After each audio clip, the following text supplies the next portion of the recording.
I think most people today inside the church, pastors and just church members themselves, recognize that there is a lack of true spiritual holiness in the church.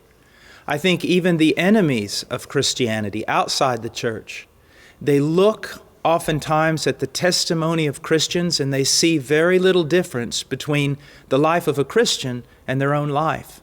Because of that, you often hear words such as hypocrite. And I think that even though we should be very, very careful not to be motivated or coerced by the world, we need to recognize something. There is some hypocrisy in the church, and oftentimes it has to deal with the idea of holiness. Now, what is holiness actually? Well, holiness involves two things.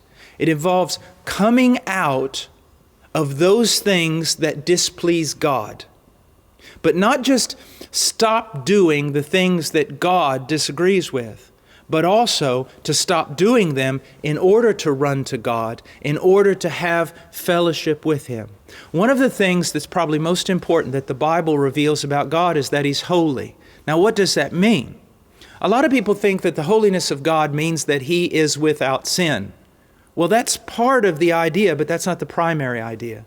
You see, the sinlessness of God, the perfections of God have to deal more with His righteousness. Holiness has to deal with His separateness, His transcendence, that there is no one like God.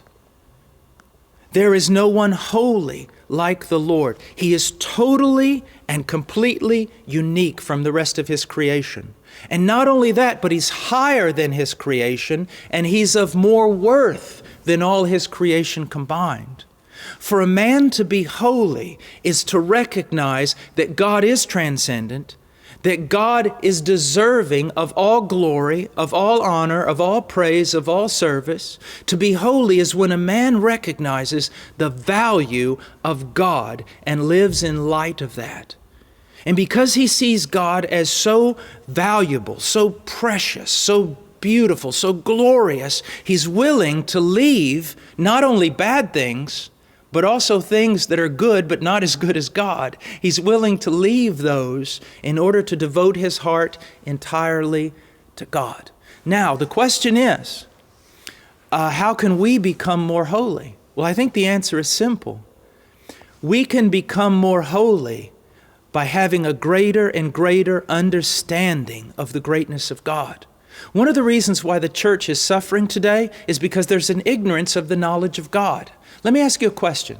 When was the last time you heard a year-long preaching series on the attributes of God? When was the last time you studied the Bible to learn the attributes of God? Most people in our churches today don't even know who God is, and therefore they cannot esteem His value, and they will not separate themselves to Him in service. Holiness means simply this, that you recognize how valuable God truly is, and you turn away from everything else, and you give your heart to Him in service, in devotion, in seeking out His will, and then seeking to do that will. A lot of people think holiness has to do with measuring how long your dress is, or how long the sleeves are on your shirt, or wearing some kind of covering on your head.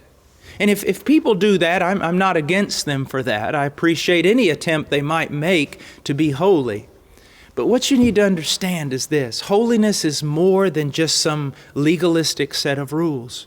It is a heart that esteems God and is on fire for Him. Now, one other thing that I want to say about holiness is if your heart is truly devoted to God, you're going to want to do the will of God. And it is the will of God that you grow, the Bible says, in sanctification.